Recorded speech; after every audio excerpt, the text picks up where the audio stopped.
Martin's case is rare. I wasn't looking after myself and I was just going downhill, and I just thought it was depression getting the hold of me like the black dog that people talk of. And then my eyesight started to go, so I couldn't see the TV to start with. There's a lot of indicators with Martin that he needed further help, but there was nothing very obviously wrong with his eyes. Then I was unable to drive, and then I couldn't see my phone, and it was like, oh, what's going on? I've got to get my eyes checked. He just presented with an unusual symptom that sitting there and checking his prescription, I noticed a change that shouldn't be possible. Eyes don't change this to this greater deal within 6 to 8 months. There wasn't any obvious underlying cause. And usually when you have a rapid change in prescription like that, you start thinking about diabetes. So basically I went to my GP straight away, pricked my finger and take a sugar reading. It wouldn't read for her because it was too high. He took one look at it and went like A&E. I started with the usual symptoms, the fatigue. Vision was getting very blurry, to be honest. I was working night shifts.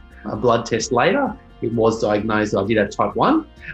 Health professionals, I guess, became a part of my life, where prior to that age, doctor was once a year, maybe you need a medical certificate for work. I wasn't too frightened. I wasn't frightened until I got to hospital. The ED doctor said I probably had 24 hours to live. Coming from a type 1 and having a type 1 child, as a parent, you're concerned, you're worried. The GP contacted me the very next day as well because she was astounded and very thankful that I had sent Martin in. So if he hadn't written the letter to my GP, I probably wouldn't have survived.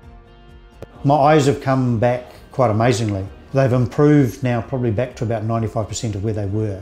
And yeah, I'm very lucky. In my opinion, optometrists take it a little bit for granted how much of an important role they play in people's lives outside of just vision. We're the front line, really. A lot of people, if they don't take their medication or aren't looking after themselves, their eyes will be one of the first places to get affected. My unique position is more, let's have empathy for those people and just really help them enjoy the process as much as they can. My experience with Kathy is amazing.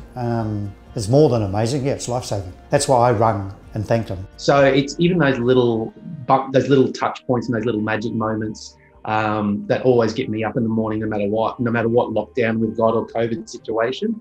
We know there's another person around the corner that really does need us. Knowing that I helped care for Martin makes me feel very proud as an optometrist. It gives me great pride in what we do here. It's the reason why I got into the profession and a big part of why I'm going to keep doing it.